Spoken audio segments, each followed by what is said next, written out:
નમસ્કાર દર્શક મિત્રો, ટુ ધ પોઈન્ટમાં આપ સૌનું સ્વાગત છે. આપની સાથે હું છું શિવમ. દર્શક મિત્રો, ટુ ધ પોઈન્ટમાં આજની આપણી ચર્ચાનો વિષય છે એરફોર્સની સૈન્ય તાકાત. જે પ્રકારે આપણે વાત કરીએ તો અત્યારે જે ભારતની જે સૈન્ય તાકાત છે તે સતત વધી રહી છે અને એક બાદ એક જે પ્રકારે લડાકુ વિમાન છે તે આપણે વાત કરીએ તો અવારનવાર આપણે જોઈ ચૂક્યા છીએ કે સૈન્યમાં સામેલ થયા છે. ત્યારે વધુ એક જે C-295 એરક્રાફ્ટ છે કે જે વડોદરા ખાતે એરબેઝ પર તે ઉતર્યું છે. ભારતનું પ્રથમ આ C-295 MW એરક્રાફ્ટ છે અને હજી પણ આવા બીજા 56 લડાકુ વિમાન છે કે જે વાયુસેનાને મળવાના છે. આજે એરક્રાફ્ટ જે મળ્યું છે તેની ખાસ જે અમુક ખાસિયતો પણ છે તે ખાસિયતો અંગે પણ આપણે વાત કરીશું અને તેનો કેટલો ફાયદો ભારતીય સૈન્યને મળશે તેની પણ આપણે ચર્ચા કરીશું. સાથે જ વૈશ્વિક લેવલે આપણે વાત કરીએ તો અત્યારે ભારતના જે પડોશી દેશો છે ત્યાં ચોક્કસથી જે પ્રકારે તણાવપૂર્ણ સ્થિતિ છે તે અવારનવાર જોવા મળતી હોય છે. અત્યારે પણ જે પ્રકારે ચીન હોય કે પછી પાકિસ્તાન હોય આ પ્રકારની સ્થિતિ જોવા મળતી હોય છે, પરંતુ તેની વચ્ચે અન્ય જે દેશો છે તેમાં આપણે વાત કરીએ તો તેની સામે ભારતની સૈન્ય તાકાત છે તેમાં હજી પણ આગામી સમયમાં કેવા બદલાવ હજી પણ જરૂરી છે. હજી પણ જે પ્રકારે હથિયારો જે અન્ય દેશો પાસે છે આપણી પાસે કઈ કમી છે, આ તમામ જે બાબતો છે શું બદલાવની હજી પણ જરૂર છે. એક બાદ એક જે સૈન્ય તાકાત વધી રહી છે ચોક્કસથી તે સારી બાબત છે. તેની કેટલી અસર થશે આજે આપણે વાત કરીએ છીએ. 295 જે એરક્રાફ્ટ છે તેની ખાસિયત કે જે 21,935 કરોડમાં આજે 56 જે એરક્રાફ્ટ છે તે ખરીદવાનો આ જે સોદો થયો હતો. એક સાથે જે પ્રકારે એક સમય 71 સૈનિકો અથવા તો 50 પેરાટ્રુપર્સને તે લઈ જઈ પણ શકે છે. સાથે જ આ વિમાન 844 મીટરના રનવે પરથી પણ ઉડાન ભરી શકે છે. સાથે 420 મીટર લાંબો રનવે આને માટે માત્ર જરૂરી છે. આ તમામ જે ખાસિયતો, આની સિવાય પણ અન્ય ખાસિયતો છે તેની પણ આપણે આગળ ચર્ચા કરીશું. અન્ય જે ભારતીય સૈન્યની પણ આપણે આગળ ચર્ચા કરીશું.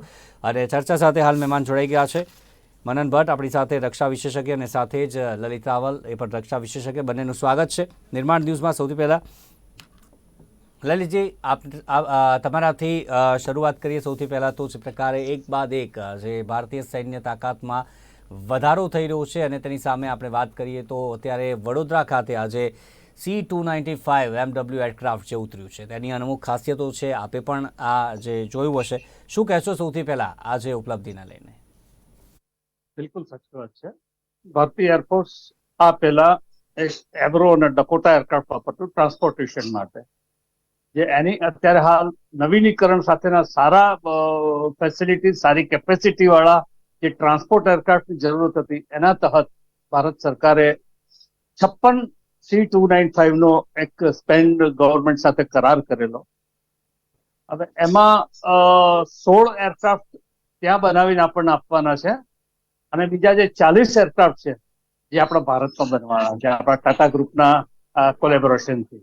એટલે એ પણ એક મહત્વની બાબત છે. આ એરક્રાફ્ટની કેપેસિટી આ છે કે આ વીઆઈપી ડ્યુટીઝમાં, ટ્રાન્સપોર્ટેશનમાં, આપણા સંસાધનો લઈ લાવવા માટે, આપણા ટ્રુપ્સના ઉપયોગમાં, આપણા ઓપરેશન દરમિયાન, વત્તા મેડિકલ રેસ્ક્યુ ફેસિલિટી આપવામાં પણ વપરાય, વત્તા કોઈ પણ નેચરલ કેલેમિટી હોય ને ત્યાંથી કોઈને ઇવેક્યુએટ કરવાના હોય તો short landing capacity, short landing, short ટેકઓફની પણ એની ખાસિયત છે.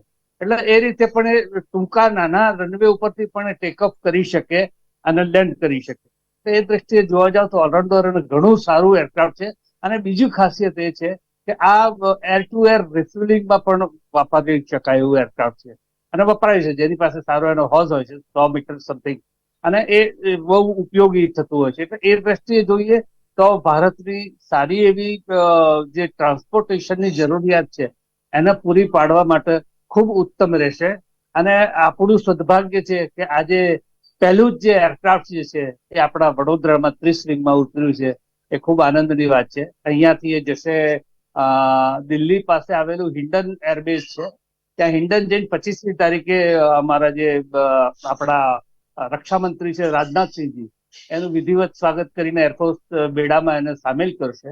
પણ આ ખૂબ ખૂબ ઉપયોગી એરક્રાફ્ટ થઈ પડશે. અને જે જૂના છે એને ઓબ્વિયસલી આઉટડેટ કરવા જ પડે, કારણ કે બહુ જ વર્ષો જૂના છે. એટલે હવે નવી ટેકનોલોજી આવી રહી છે. બીજું આપે જે કીધું કે હવે આપણે તાકાત કેટલી વધી છે, ચોક્કસ 2014 પછી ભારતીય સૈન્યની, ચાહે આર્મી હોય, એરફોર્સ હોય, કે નેવલ બેઝ હોય, આપણી તાકાત ખૂબ વધી છે અને ખૂબ વધવાની સાથે સાથે બહારથી જે ઇમ્પોર્ટ કરતા હતા એને પણ આપણે ટૂંકાવી અને આપણે મેડ ઇન ઇન્ડિયાની જે સ્વનિર્ભર ભારત બનાવવાની જે પ્રવૃત્તિ આપણા પ્રધાનમંત્રીશ્રીએ મૂકી ચાલુ કરી છે, એના લીધે આપણે ભારતમાં ખૂબ એક તો રોજગાર ઊભું થશે, ફાઇનાન્શિયલ ઇન્વેસ્ટમેન્ટ ઘણું બધું આવશે અને ભારતનું હવે તો આપણે જો તેજસ જેવા વિમાનો પણ બનાવીએ છીએ જે એક્સપોર્ટ થવા માંડે, આપણા બ્રહ્મોસ, આપણી પિનાકા, એટલે ઘણી બધી રીતે આપણે હવે ડિફેન્સનો એક્સપોર્ટ કરવાની કેપેસિટીમાં આવતા જઈએ છીએ ધીમે ધીમે ધીમે. બીજું કે આપણે હજી શું ખૂટે છે, આપણે આમ તો ઘણું બધું બનાવીએ છીએ, આપણે છેક ચંદ્ર સુધી પહોંચી ગયા અને વિશ્વની કક્ષાએ આપણે ચોથા દેશ થઈ ગયા અને સારી રીતે લેન્ડ કરવા માટે સૌથી ઓછા ખર્ચામાં પહોંચનારા આપણે એક વિશ્વના પ્રથમ દેશ બન્યા. તેમ છતાં ભારતમાં હજી આપણે એક જે લેટેસ્ટ વર્લ્ડ ક્લાસની ઓટોમેટિક રાઇફલ્સ બનાવવાનું જો વાત આવે ને તો એ આપણે હજી નથી બનાવી, જે એમાં પાછા પડીએ છીએ. એટલે એ પણ એ બનાવવું જોઈએ અને બનશે, મને 100% શ્રદ્ધા છે, ખાતરી છે કે ભારત સરકાર એમાં પણ વિચાર કરશે અને એ ઓટોમેટિક આપણી વર્લ્ડ ક્લાસ ગન્સ એ પણ બનશે અને આપણે દરેક તબક્કે આપણે સ્વનિર્ભર થતા જઈએ. અને નોટ ઓનલી ઇમ્પોર્ટેડ, અત્યાર સુધી 2014 પહેલા તો આપણે દરેક વસ્તુ ઇમ્પોર્ટ કરતા હતા અને હવે આપણે એક્સપોર્ટ તરીકે, એક્સપોર્ટર, ડિફેન્સ ના એક્સપોર્ટર તરીકે આપણે ઉભરી આવ્યા. એ ખૂબ આનંદની અને ગર્વની બાબત છે. ખૂબ જ સારી બાબત છે. મનનભાઈ, આપને શું લાગે છે આ જે ખાસિયત છે, આ એરક્રાફ્ટની જે પ્રકારની ખાસિયતો છે, કેટલી જરૂરી હતી અત્યારે આ સોદો થવો? 56 વિમાનોનો એક ઉતરી ગયું છે, હજી પણ 56 જે ટોટલ આવી જશે, કેટલું જરૂરી હતું? જી ચોક્કસપણે. જુઓ, સૌથી પહેલા તો આપણે એ વાત પર ફોકસ કરવાની જરૂર છે કે લલિત સરે જે રીતે વાત કરી, લલિતભાઈ રાવત સરે કીધું, સાહેબે કીધું કે આ છે ને ટ્રાન્સપોર્ટ એરક્રાફ્ટ છે. એટલે હું પહેલા મૂળ મુદ્દો થોડો આપણા દર્શકો માટે સમજાવું કે જુઓ, વાયુસેના પાસે ફિક્સ વિંગ અને રોટરી વિંગ, આ બે પ્રકારના હવાઈ જહાજ હોય છે. ફિક્સ વિંગ એટલે કે વિમાનો અને રોટરી વિંગ એટલે હેલિકોપ્ટર્સ. હવે આ બંનેની અંદર મલ્ટીપર્પઝ રોલ હોય છે. જો ફિક્સ વિંગ, અત્યારે આપણે ફિક્સ વિંગની જો ખાલી ફોકસ કરીએ તો ફિક્સ વિંગ એરક્રાફ્ટમાં સૌથી પહેલો રોલ હોય છે ફાઇટર એરક્રાફ્ટનો, એટલે કે LCA તેજસ હોય કે પછી SU-30 હોય, આ બધા યુદ્ધ વિમાનો, કે પછી જેગુઆર હોય, આ બધા યુદ્ધ વિમાનો કે જેનું કામ દુશ્મન દેશમાં જઈને યુદ્ધ લડવાનું, દુશ્મન વિમાનો પર, દુશ્મનની જમીનો પર અને દુશ્મનના નૌસેનાના જહાજો પર અટેક કરવાનું આવા યુદ્ધ વિમાનોનું કામ છે. એટલે air to air, ground to air અને air to air, air to ground અને એર ટુ સી, આ પ્રકારના 3 પ્રકારના અટેક એ યુદ્ધ વિમાનો કરી શકે. બીજી જરૂરિયાત એરફોર્સની હોય છે ટ્રાન્સપોર્ટ એરક્રાફ્ટની. ત્રીજી જરૂરિયાત એરફોર્સની હોય છે એવા એરક્રાફ્ટ કે જે હવામાં રહીને યુદ્ધ વિમાનોને કમાન્ડ એન્ડ કંટ્રોલ સેન્ટરનું કામ પૂરું પાડે. અને ચોથી જરૂરિયાત હોય છે એરફોર્સની એર ટુ એર ફ્યુલિંગ માટે એરક્રાફ્ટની. તો આપણે બીજી જરૂરિયાતની વાત કરીએ, જેની આપણે અત્યારે વાત કરી રહ્યા છે, આજે C295 એરબસ. આપણને બધાને ખબર છે કે અત્યારે મોટા ભાગના એરક્રાફ્ટ જો સક્સેસફુલ જો કોઈ એરક્રાફ્ટ કંપની રહી છે કે જેને સારા વિમાનો બનાવ્યા છે, અત્યારે ઇવન નોર્મલ ટ્રાન્સપોર્ટેશનની વાત કરીએ જેમાં આપણે વિમાનમાં સફર કરીએ છીએ, તો એરબસ છે. તો એરબસ પાસેથી ન કેવળ ભારતીય વાયુસેનાએ પરંતુ ટાટાએ પણ બહુ મોટો એરક્રાફ્ટનો ઓર્ડર આપ્યો છે. એટલે રોબસ્ટ અને સારા કહી શકાય એવા વિમાન લેવા માટેનો આ પર્ટિક્યુલર ઓર્ડર છે. પરંતુ હવે જ્યારે ટ્રાન્સપોર્ટ એરક્રાફ્ટની વાત હોય તો ટ્રાન્સપોર્ટ એરક્રાફ્ટ એટલે એક એવો હાથી છે કે જેને પોતાને પણ પ્રોટેક્ટ કરવાનો છે, જેની બેલીમાં, જેની અંડર બેલીની અંદર સરે વાત કરીએ એ રીતે ટ્રુપ્સ રહી શકે.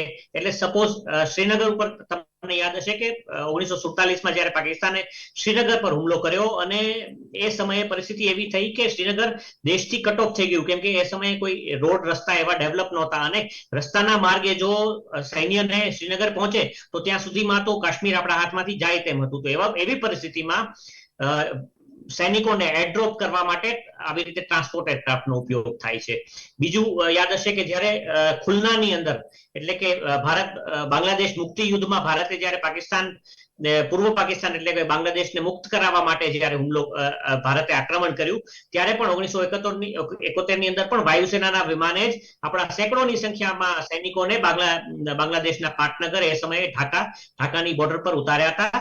એટલે કે યુદ્ધ લડવા માટે અગ્રેસિવલી યુદ્ધ લડવા માટે પેરાટ્રુપર્સને ઉતારવા માટે આ એરક્રાફ્ટનો ઉપયોગ થાય છે. વળી મેડિકલ ઇવેક્યુએશન અને આવા ઘણા બધા રોલ્સ છે જેમાં અત્યારે તાજેતરની વાત કરીએ તો કોવિડની અંદર આપણી જે કોવિડની કિટ્સ ઇવન આખા oxygen generation set oxygen cylinders આ બધું એરક્રાફ્ટ વાયુસેનાના ટ્રાન્સપોર્ટ એરક્રાફ્ટ છે. ઇવન નૌસેનાના ટ્રાન્સપોર્ટ એરક્રાફ્ટ છે એક જગ્યાએથી એ પ્લેસ ટુ બી પ્લેસ વહન કર્યું. ત્રીજી વાત, ટ્રાન્સપોર્ટ એરક્રાફ્ટ આપણને ખ્યાલ છે કે જે રીતે વંદે ભારત મિશન હોય કે પછી વિદેશમાં સપડાયેલા ફસાયેલા નાગરિકોને ભારતના કોઈ મુશ્કેલીમાં પરિસ્થિતિમાં આવી ગયા એમને ઇવેક્યુએટ કરવા માટે પણ ભારતીય વાયુસેનાના આ ટ્રાન્સપોર્ટ એરક્રાફ્ટનો ઉપયોગ થાય છે. એટલે એમનો ઉપયોગ આપણે સમજી ગયા. હવે વાત કરીએ એ એરક્રાફ્ટ પોતાને સુરક્ષિત કેવી રીતે રાખશે. એટલે એને માટે લેટેસ્ટ જે એવિયોનિક્સ હોય એમની સેફટી માટે એને જે ફ્લેર્સ છોડવા પડે કે પછી જે સુરક્ષાની વ્યવસ્થા કરવી પડે એ આ એરક્રાફ્ટમાં છે. એટલે it will not be a sitting duck કે દુશ્મન આવી જાય અને આપણા ટ્રાન્સપોર્ટ એરક્રાફ્ટને જો તોડી પાડે તો આપણને બહુ મોટો ધક્કો પહોંચે. એટલે એની પોતાની સ્વયં સુરક્ષા કરી શકે તેવી વ્યવસ્થા એની અંદર છે. વળી આ એરક્રાફ્ટની અંદર ઇલેક્ટ્રોનિક ઇન્ટેલિજન્સ સિસ્ટમ જેને ELINT કહેવાય છે એ પણ એની વડે પણ સજ્જ હશે. એટલે કે પોતાની આસપાસના એન્વાયરમેન્ટમાં કયા વિમાનો ઓપરેટ કરી રહ્યા છે, એ જ્યાં ઉડશે એ પર ત્યાં જમીન પર દુશ્મનના કેટલા રડાર છે, કેટલા એરક્રાફ્ટ એક્ટિવ છે, આ બધું જ ઇન્ફોર્મેશન એ એરક્રાફ્ટ પ્રોસેસ કરી શકશે એવું લેટેસ્ટ ઉપકરણ એ પણ BHEL માં ભારતની અંદર બનેલું સ્વદેશી ઉપકરણ એની અંદર લાગેલું હશે. વળી આ એરક્રાફ્ટની બીજી એક જો હું ખાસિયત કહું, જે રીતે સરે પણ આ વાત કરી હતી, હું ફરીવાર ફોકસ કરીશ કે જ્યારે યુદ્ધ વિમાનોને કે પછી હેલિકોપ્ટર્સને જ્યારે એ પ્લેસ થી બી પ્લેસ એટલે કે બાલાકોટ એરસ્ટ્રાઇકની જો વાત કરીએ કે બાલાકોટ એરસ્ટ્રાઇક માટે જ્યારે આપણા વિમાનો ઉડ્યા તો ગ્વાલિયરથી અને અલગ ભારતના મધ્ય ભારતમાંથી ઉડ્યા હતા ને એમને છેક પાકિસ્તાન જઈને એટલે કે જમ્મુ કાશ્મીર ને ક્રોસ કરીને લાઇન ઓફ કંટ્રોલ ને ક્રોસ કરીને આક્રમણ કરવાનું હતું. તો એમાં જે ફ્યુઅલ હતું એ એટલું પૂરતું નહોતું એટલે બધા જ એરક્રાફ્ટને એક પર્ટિક્યુલર સિક્રેટ જગ્યાએ હવામાં એર ટુ એર ફ્યુલિંગ આપવામાં આવ્યું ને એમને ઈંધણ પૂરું પાડવામાં આવ્યું જેથી એ પોતાની બાકીની સફર બેરોકટોક પૂરી કરી શક્યા. તો આ એર ટુ એર રિફ્યુઅલર્સ ને માટેના જે સ્પેસિફિક એરક્રાફ્ટ હોય છે એ લેવાને બદલે ભારતે આ ટ્રાન્સપોર્ટ એરક્રાફ્ટને પણ એર ટુ એર રિફ્યુલિંગ વડે સજ્જ રાખ્યા છે જેથી કરીને આપણો transportation plus air to air refuelling આ બંને હેતુ સર થઈ શકે અને રિફ્યુઅલર્સ તરીકે આ એરક્રાફ્ટ ભારતની ફ્લીટને ખાસ કરી ભારતીય વાયુસેનાની ફ્લીટ માટે બહુ ઉપયોગી છે. હવે એક ખાસ મુદ્દો એ છે 21 એરક્રાફ્ટ આપણે તૈયાર લેવાના છે. એ ઉપરાંત ટાટાની મેન્યુફેક્ચરિંગ કેપેસિટી છે 2024 સુધીમાં જેવી કેપેસિટી થી એ લોકો સ્પેનમાં આ એરક્રાફ્ટ બનાવે છે એ જ કેપેસિટી થી એ જ લેવલની નિર્માણ કેપેસિટી થી એ લોકો આપણા વડોદરાની અંદર ગુજરાતના વડોદરામાં એરક્રાફ્ટ બિલ્ડિંગની એકરોની એક મોટી ફેક્ટરી સેટઅપ કરવાના છે એરબસ વાળા અને ભારતમાં અને ગુજરાતની અંદર વડોદરામાં આ એરક્રાફ્ટ બનશે. હવે અત્યારે એરક્રાફ્ટ જે છે એનું એસેમ્બલિંગ હું માનું છું ત્યાં સુધી થશે અને આગળ જતા 3 થી 4 વર્ષની અંદર એરબસે એવો કરાર કર્યો છે કે અમે 100% એનું એન્જિન મેન્યુફેક્ચરિંગની ટેકનોલોજી પણ ટ્રાન્સફર ટાટાને કરશું અને સંપૂર્ણપણે મેન્યુફેક્ચરિંગ એરક્રાફ્ટનું 100% સ્વદેશી એરક્રાફ્ટ ભારતમાં નિર્માણ થશે અને મેક ઇન ઇન્ડિયાને અતિશય વેગ મળશે. ડિફેન્સ મેન્યુફેક્ચરિંગ જ્યારે તમે તમારા પોતાના દેશમાં કરો ત્યારે હુંડિયામણ બહાર જતું અટકે છે અને દેશના લોકોને નથી જતી. ચોક્કસથી ખૂબ જ જે ઘણી બધી વાત કરી એરફોર્સને લઈને અત્યારે શું જરૂરિયાત છે, મુખ્યત્વે જે 4 જરૂરિયાતો છે તેની પણ વાત કરી, કઈ સિચ્યુએશનમાં એરફોર્સ છે તે આપણે કાબે લાગતો. સૈન્યના તમામ જવાનો આપણે એરફોર્સની વાત કરીએ તમામ જે છે કોરોનામાં વાત કરી, અન્ય જે આપત્તિઓ આવે છે તેમાં પણ ચોક્કસથી લોકોની મદદે જતા હોય છે. સ્પેશિયલી આપણે વાત કરી વડોદરામાં, કેમ કારણ કે ગયા વર્ષે ઓક્ટોબરમાં જ વડાપ્રધાન નરેન્દ્ર મોદીએ શિલાન્યાસ કર્યો હતો આજે 295 જે એરક્રાફ્ટની મેન્યુફેક્ચરિંગ ફેસિલિટી, તેનો શિલાન્યાસ ગયા વર્ષે ઓક્ટોબરમાં જ કરવામાં આવ્યો હતો. લલિતભાઈ, વાત કરીએ આપણે એરફોર્સની, અત્યારે વાત કરીએ તો જે પ્રકારે ટેકનોલોજી અત્યારે વધી રહી છે, અલગ અલગ દેશોની આપણે વાત કરીએ સૈન્ય તાકાત, તેમની એરફોર્સની તાકાતની વાત કરીએ, તેની કક્ષાએ અત્યારે ભારતની વાત કરીએ તો કઈ કઈ બાબતોની જરૂરિયાત છે આગામી સમયમાં, અને આગામી સમયમાં ભારત તેના વિશે પણ વિચારી શકે છે જેમ જેમ ટેકનોલોજી વધી રહી છે? આ એવરી ડે નવા નવા ડેવલપમેન્ટ થતા જતા હોય છે, નવી નવી રિસર્ચ થતી જતી હોય છે, નવા નવા ગેજેટ્સ, એના ઇક્વિપમેન્ટ, એના વેલ્યુ એડિશન સાથે માર્કેટમાં મુકાતા હોય છે. વિશ્વના તમામ દેશો પોતાની રીતે રિસર્ચ કરતા હોય છે. આજની તબક્કે જો જોઈએ તો આપણી ભારત પાસે સામરિક ક્ષમતા ખૂબ સારી થઈ ગઈ છે, અને આપણે જે પોતાની જાતે બનાવતા થયા છે બીજાના કોલેબોરેશનમાં, એ પણ એક મહત્વનું છે. અને ધીમે ધીમે આપણે પોતાની રીતે, અને બીજું કે આપણે એમની ટેકનોલોજીથી એમની જે લઈએ છે એમાં we can add our value. આપણે આપણી ટેકનોલોજી, આપણી જે શ્રેષ્ઠતા છે એ પ્રમાણેના એમાં ફેરફારો કરી અને આપણી જે રિક્વાયરમેન્ટ છે એને ખૂબ સુપેરે આપણે સ્થાપિત કરી શકીએ, એની પણ પ્રયત્નો ચાલી રહ્યા છે. એટલે we are value adding capacity વાળા છીએ અત્યારે હાલ.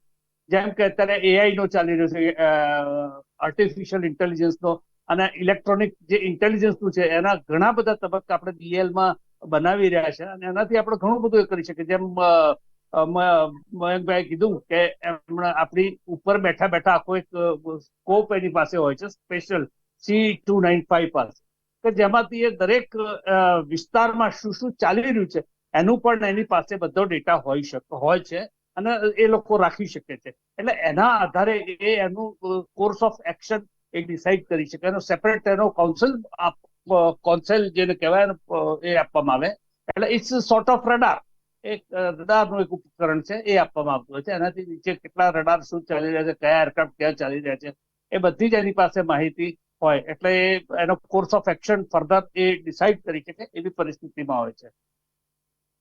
જી વનનભાઈ, હવે જે પ્રકારે આપણે વાત કરીએ, જે 4 જરૂરિયાતો પણ આપે વાત કરી, હવે ઇમ્પોર્ટ એક્સપોર્ટની આપણે વાત કરીએ. અત્યારે જે પ્રકારે પહેલાં આપણે હમણાં વાત કરી કે ઇમ્પોર્ટ કરતા હતા, પરંતુ હવે જાતે જ આપણા ભારતમાં આત્મનિર્ભર ભારત જે પ્રકારે આપણે વાત કરીએ છીએ તે મુદ્દે આગળ વધી રહ્યા છીએ. એક્સપોર્ટ લેવલે અત્યારે ભારત ક્યાં છે?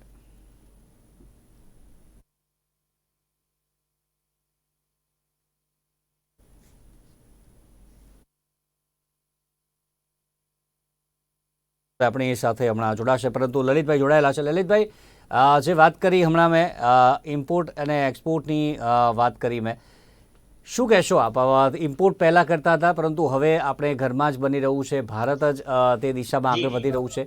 પરંતુ ખાસ આપણે વાત કરીએ એક્સપોર્ટ લેવલે, અત્યારે દેશ એક્સપોર્ટ કરવાની સ્થિતિમાં કઈ સિચ્યુએશનમાં છે? કેટલા પ્રમાણમાં ભારતમાંથી અન્ય દેશોમાં એક્સપોર્ટ પણ થઈ રહ્યું છે? એક્સપોર્ટમાં આપણે સૌથી પહેલા તેજસની હેવી ડિમાન્ડ થઈ રહી છે વર્લ્ડ લેવલેથી. આપણા બ્રહ્મોસની ડિમાન્ડ એટલી બધી થઈ રહી છે. આપણા પિનાકા મિસાઇલ્સની પણ એડવાન્સમાં એના જે બુકિંગ થઈ ગયા છે, એ દ્રષ્ટિએ જોઈએ તો આપણે ખૂબ એ કરી શકીએ છીએ. અને જે ઓટોમેટિક રાઇફલ્સ પણ જે આપણે ભારતમાં બની રહી છે એનું પણ આપણે એક્સપોર્ટ કરીએ છીએ. એટલે આપણે એક્સપોર્ટની કેપેસિટીમાં તો ઓલરેડી આવી જ ગયા છીએ 2014 પછીના. પહેલા આપણે દરેક વસ્તુ નાનામાં નાની ગોળીઓથી માંડીને એવરીથિંગ આપણને ઇમ્પોર્ટ કરવી પડતી હતી, અને એના કારણે આપણે ખૂબ આપણું રેવન્યુ એમાં જતું, અને આપણે સમયસર પામી પણ નહોતા શકતા, સમયસર મેળવી પણ નહોતા શકતા. અને આજે આપણી જ જયારે કેપેસિટી, આપણી જ જયારે પ્રોડક્શન થતું હોય તો વી હેવ અવર સ્ટેક, કે ભાઈ આપણું ધાર્યું આપણી પાસે સંસાધનો વસાવી શકીએ છીએ. અને વિધાઉટ, અને ચોખ્ખા શબ્દોમાં કહું તો કોઈ કમિશનો કે એ આપ્યા વિના, કોઈ વચેટિયા વિના, જો કે 2014 પછી સરકારે ગવર્મેન્ટ ટુ ગવર્મેન્ટ જે સોદાઓ કરવા માંડ્યા છે, એથી બધા વચેટિયાઓનું તો તૂટી ગયું છે. પણ પહેલા જે થતું હતું એ બધું વચેટિયાઓના સહયોગથી થતું. એમાં ઘણું બધું આપણું રેવન્યુ એમાં અટવાતું, વેડફાતું, જે હવે ખૂબ બચતું થઈ ગયું છે. અને આપણે જે આ રીતે બનાવતા થયા એનાથી હવે આપણે એ તબક્કે આગળ વધી રહ્યા છીએ ટેકનોલોજીકલી. જે આપણે હમણાં ચંદ્રયાન 3 આપણે લોન્ચ કરી શક્યા, ચંદ્રયાન 2માં થોડી એની કારણે આપણે થોડું ફેલ ગયું લાસ્ટમાં, પણ એ પછી આપણે એક જ વર્ષમાં બીજું ચંદ્રયાન-3 આપણે ઊભું કરી દીધું. આપણી પાસે પિનાકા છે, આપણી પાસે બ્રહ્મોસ છે, અને દરેક ક્ષેત્રમાં આપણા સાયન્ટિસ્ટો એટલા કામે લાગી ગયા છે કે આપણે દરેક વસ્તુને વિથ વેલ્યુ એડિશન, કે સારામાં સારી શ્રેષ્ઠતાપૂર્વક અને વર્લ્ડની સાથે કોમ્પિટ કરી શકે એવા સંસાધનો ઉપર આપણું રિસર્ચ ચાલી રહ્યું છે. અને એમાં આપણે 100% ખાતરીપૂર્વક એમાં આપણે આગળ વધીએ છીએ, સફળતા મેળવીએ જ છીએ અને મેળવીશું. જેથી આપણી મિલિટરી પાવર, મિલિટરી માઇટ, આપણે જો 5મી મહાસત્તા તો આર્થિક રીતે બની ગયા છીએ, પણ now we are hoping for number 3, વિશ્વની 3જા નંબરની આર્થિક મહાસત્તા જયારે બનવા જઈ રહ્યા છીએ, ત્યારે આપણો મિલિટરી માઇટ પણ એટલો જ, મિલિટરી પાવર પણ એટલો જ હોવો જોઈએ, અને આપણે એની દિશામાં આગળ વધી રહ્યા છીએ. એટલે in A very short period હું જોઉં છું કે આપણે એ રીતે સક્ષમ થઈ ચુક્યા છે, અને હજી ઉત્તરોત્તર આપણે આગળ સક્ષમ થતા. ચોક્કસથી. પરંતુ જે પ્રકારે વાત કરી આપે કે 2014 પછી જે પ્રકારે સૈન્ય માટે, ખાસ કરીને તમામ જે સૈન્યની વાત કરીએ, અત્યારે ચોક્કસથી આપણે એરફોર્સની વાત કરી રહ્યા છીએ, પરંતુ જે પ્રકારે વાત કરીએ લલિતભાઈ આગળ, કે જે ખાસ આની વાત કરીએ તો સપ્ટેમ્બર 2021માં કરાર થયા હતા, ત્યારબાદ ગયા વર્ષે ઓક્ટોબરમાં શિલાન્યાસ કરવામાં આવ્યો, અને હવે પ્રથમ જે C-295 છે તે આવી પણ ગયું છે, બીજા અન્ય પણ આવશે. 2014 બાદ જે પ્રકારના કાર્યો થયા છે, સરકારની કેટલી મહત્વની નીતિ આમાં જે પ્રકારે કહેવાય કે ભાગ ભજવતી હોય છે કાર્યો થવામાં? જેમ કે આમાં જે એકદમ ઝડપી કામ થઈ રહ્યું છે, આત્મનિર્ભર ભારત, એ સપનું સાકાર થઈ રહ્યું છે, શું કહેશો? સરકારની કેટલી જવાબદારી હોતી હોય છે?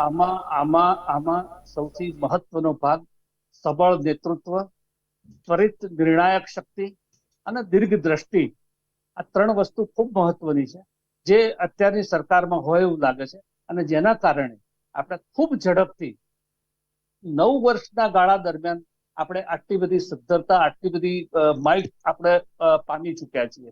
એટલે 100% સરકારનો એ ઈચ્છા શક્તિ હોય ને તો આ શક્ય બને છે, નથી બનતું, બને છે. ભૂતકાળમાં હું તમને 1962 ની યાદ અપાવું. 1962માં આપણી પાસે નથી ગોળીઓ, આપણી પાસે નથી બંદૂકો, નથી આપણી પાસે બૂટ. ઇવન હિમાલયમાં યુદ્ધ લડવા માટે આપણા સૈનિકો પાસે કેનવાસના બૂટ હતા. એ લડીને આપણે લડ્યા છીએ. દરેક વસ્તુ આપણે બહારથી ઇમ્પોર્ટ કરતા, ઇવન જૂતા સરખા આપણે બહારથી ઇમ્પોર્ટ કરતા હતા. આજે આપણું ભારત બનાવવા માંડ્યું છે, ભારત જ એક્સપોર્ટ કરે છે. એટલે દરેક તબક્કે, દરેક રીતે એ જેમ જેમ ઈચ્છા શક્તિ રાજકીય નેતૃત્વની બની, અને નેતૃત્વ જયારે સબળ બને, નિર્ણાયક શક્તિ વાળું બને, તો આ બધું ચોક્કસ પોઝિટિવ, ખૂબ ઝડપી વિકાસ પામે. એ સવાલ આપને કે જે પ્રકારે ઝડપી કાર્ય થઈ રહ્યા છે, આ મુદ્દે પણ 2021માં કરાર થયા, ગયા વર્ષે ઓક્ટોબરમાં તેનો શિલાન્યાસ થયો, ને હવે કાર્ય થવા લાગ્યા છે. રાજકીય ઈચ્છાશક્તિ, રાજકીય નેતૃત્વ કેટલું ભાગ ભજવતું હોય છે આવા જ્યારે રક્ષાનો સવાલ આવતો હોય છે, દેશની રક્ષાનો? ચોક્કસપણે જુઓ, અનટિલ અનલેસ જ્યાં સુધી રાજકીય ઈચ્છાશક્તિ ના હોય, જ્યાં સુધી એક સબળ નેતૃત્વ ના હોય, જ્યાં સુધી ડિસિઝન ના લેવાતો હોય સ્પીડમાં, ત્યાં સુધી આ રીતનું ખાસ કરીને ટેકનોલોજી ટ્રાન્સફર, જ્યારે 2 દેશો વચ્ચેની મિત્રતા અને 2 દેશો વચ્ચેના રિલેશન્સ એક લેવલ પર હોય તો જ ટેકનોલોજી ટ્રાન્સફર શક્ય બને. સૌથી મોટો ક્વેશ્ચન હંમેશા ભારત માટે એ જ રહ્યો છે કે ખાસ કરીને જ્યાં સુધી હું વાત કરું કે એરક્રાફ્ટ મેન્યુફેક્ચરિંગની વાત કરીએ, કે એની એવિયોનિક્સની વાત કરીએ, કે પછી in particular gas turbine engine, જેનાથી એરક્રાફ્ટ પણ ચાલે છે અને જેનાથી આપણે વિમાનો, આપણા જહાજો, નૌસેનાના જહાજો પણ ચલાવી શકીએ છીએ, એટલે મરીન ગેસ ટર્બાઇન એન્જિન્સ. આ બનાવવા માટેની ટેકનોલોજીની ક્યાંક ને ક્યાંક ભારતને બહુ મોટી કમી છે. એટલે જો એન્જિન બનાવવા માટેનું ટેક ટ્રાન્સફર થાય, એરબસ સાથે ના રિલેશન જે રીતે આપણા ડેવલપ થયા છે, અને બહુ નજીકના સમયમાં એરબસે કહ્યું છે કે એ લોકો એન્જિનની ટેકનોલોજી પણ ટેક ટ્રાન્સફરથી આપણને આપશે. એટલે ચોક્કસપણે ભારતનો જે એમ કહી શકાય કે એક એવો નવો સુવર્ણ યુગ ડિફેન્સ મેન્યુફેક્ચરિંગનો શરૂ થયો છે, કે જે આગળ જતા આમાં એટલું બહુ જલ્દી કઈ શક્ય બને નહીં. એટલે એવી આશા રાખવી કે ભારત મેક ઇન ઇન્ડિયા પોતાને માટે કરવા માંડે, સાથે સાથે એક્સપોર્ટ પણ કરવા માંડે. એ એટલી જલ્દી નથી.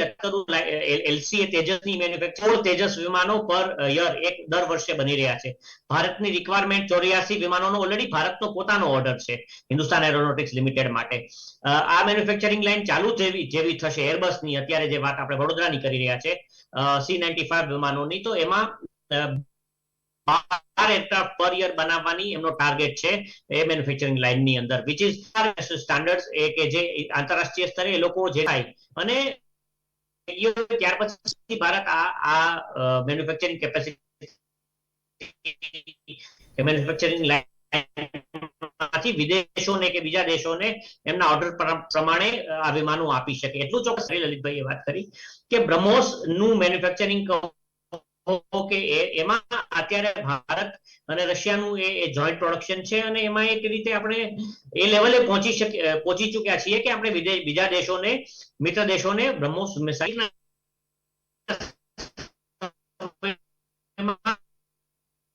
એરક્રાફ્ટ મેન્યુફેક્ચરિંગમાં આપણે એક્સપોર્ટ કરવા માંડીએ એટલું નથી જતો, પણ આ જે સોલિડિફિકેશન ઓફ ડિસિઝન્સ એને લીધે અત્યારે જે રીતનું મેન્યુફેક્ચરિંગ ફેસિલિટી અહીંયા ભારતમાં ડેવલપ થવા જઈ રહી છે, ન કેવળ ભારતના યુવાનો માટે પરંતુ ભારતના ડિફેન્સ માટે પણ એક સુવર્ણ યુગ આવી રહ્યો છે એવું મને લાગી રહ્યું છે. જી ચોક્કસથી સુવર્ણ યુગ આવી રહ્યું છે અને આગામી સમયમાં હજી પણ ભારત છે કે તે દિશામાં આગળ વધી રહ્યું છે. મેક ઇન ઇન્ડિયા હોય તે મુદ્દે પણ આગળ વધી રહ્યું છે. પહેલાં જે પ્રકારે વાત કરી કે ઇમ્પોર્ટ કરતા હતા, પરંતુ હવે ભારત દેશમાં જ બનાવતા થયા છે, એક્સપોર્ટ કરતા પણ થયા છે અને આગામી સમયમાં હજી પણ સારો સમય છે તે આવવાનો બાકી છે.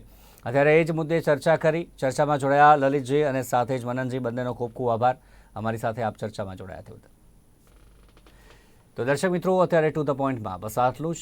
ફરી મળીશું નવા મુદ્દા સાથે. ત્યાં સુધી રજા આપશો. જોતા રહો નિર્માણ ન્યૂઝ. નમસ્કાર.